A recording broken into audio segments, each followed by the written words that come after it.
Ninth class. आज हम chapter number 9 transfer of heat के एमसीक्यूज सॉल्व करेंगे। फर्स्ट एमसीक्यूज है the ways by which heat transfer take place. किन तरीकों से हीट ट्रांसफर होती है, कितने तरीकों से होती है, तो वो हमारे पास 3 तरीके हैं, कंडक्शन, कन्वेक्शन और रेडिएशन के। अगर आपने मेरा चैनल अभी तक सब्सक्राइब नहीं किया तो सब्सक्राइब कर दें। हमारे पास 3 मेथड होते हैं, कंडक्शन, कन्वेक्शन और रेडिएशन के, तो इस वजह से यहां पर हमारे पास सी ऑप्शन ठीक होगा 3। सेकंड एमसीक्यूज है in solids transfer of heat takes place by. Solids में हीट किस तरीके से ट्रांसफर होती है, तो वो हमारे पास कंडक्शन का मेथड है, क्योंकि इसमें जो एटम्स या मॉलिक्यूल्स होते हैं वो अपनी एनर्जी साथ वाले एटम्स को प्रोवाइड करते हैं। एटम सॉलिड्स में जो एटम्स होते हैं वो एक दूसरे के करीब करीब होते हैं ना, उनके दरमियान गैप नहीं होता। तो कंडक्शन में यही प्रोसेस होता है कि एटम्स अपनी एनर्जी साथ वाले एटम्स को प्रोवाइड करते हैं। तो इस वजह से जो सॉलिड्स है उसमें कंडक्शन का प्रोसेस होता है। थर्ड एमसीक्यूज है thermal conductivity of a rod is directly proportional to. Thermal conductivity, thermal conductivity यानी कि जो हीट ट्रांसफर होती है रॉड में वो किस चीज के डायरेक्टली प्रोपोर्शनल होती है, तो इसका ऑप्शन है area of rod.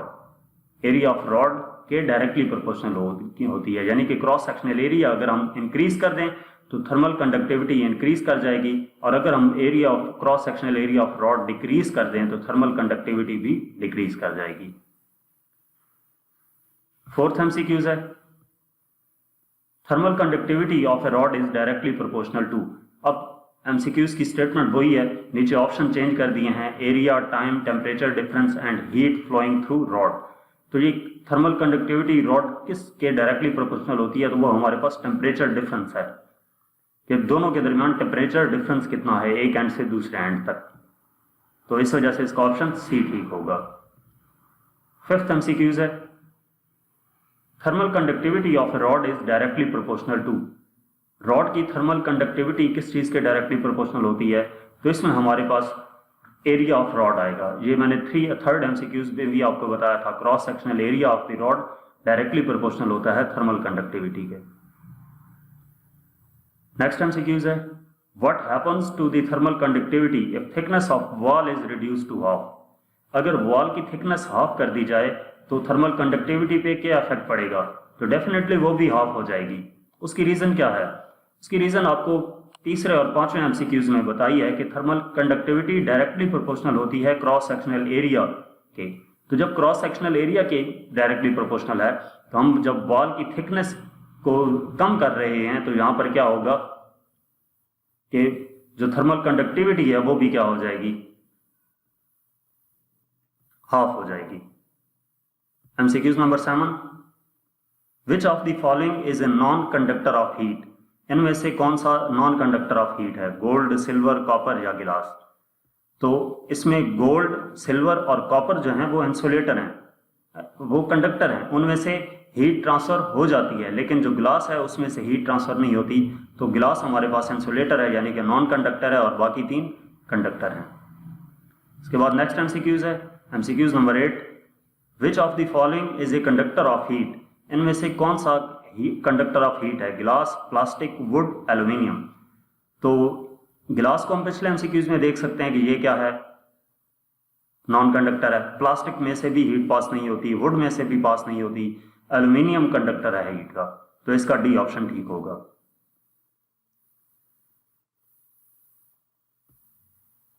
MCQs number 9 in liquids and gases transfer of heat takes place.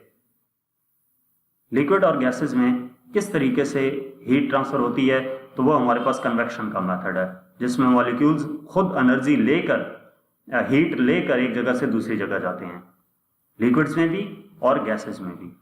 तो इसका हमारे पास कन्वेक्शन मेथड होगा, बी ऑप्शन ठीक होगा। MCQs number 10 the boiling of water in a container on heating is an example of. Boiling of water, जब water boil होता है कंटेनर में, जब उसको हीट किया जाए तो वो किस चीज की एग्जांपल है, वो हमारे पास कन्वेक्शन की एग्जांपल है। एमसीक्यूज नंबर 11 है heat of sun reaches us by. सूरज की रोशनी हम तक कैसे पहुंच रही होती है, तो अब सूरज से लेकर हमारे दरमियान स्पेस भी है, यानी कि वहाँ पर कोई मीडियम नहीं होता, एयर नहीं है, मॉलिक्यूल्स नहीं हैं। तो कंडक्शन के लिए मॉलिक्यूल्स, एटम्स खुद अपनी एनर्जी साथ वाले एटम्स को प्रोवाइड करते हैं। कन्वेक्शन में एटम्स या मॉलिक्यूल्स एनर्जी एक जगह से दूसरी जगह खुद ले जाते हैं। रेडिएशन में एनर्जी रेडिएशन वेव्स की सूरत में आती है, तो इस वजह से जो सूरज से हम तक रोशनी पहुंच रही होती है वो रेडिएशन के प्रोसेस के जरिए से पहुंच रही होती है। तो इस वजह से इसका सी ऑप्शन ठीक है। नेक्स्ट एमसीक्यूज है, which of the following is an example of forced convection. इनमें से फोर्स्ड कन्वेक्शन की कौन सी एग्जांपल है? बॉइलिंग ऑफ वाटर नहीं, rising of hot air balloon नहीं है, लैंड ब्रीज भी नहीं है, convection current in car engine.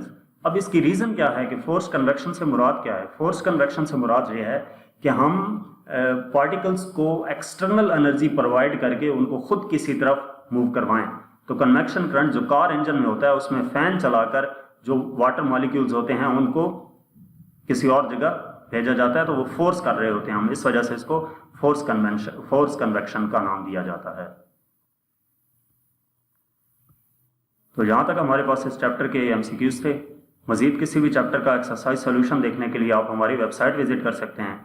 इसके अलावा आप हमें इंस्टाग्राम, यूट्यूब और फेसबुक पर फॉलो करें। Thank you.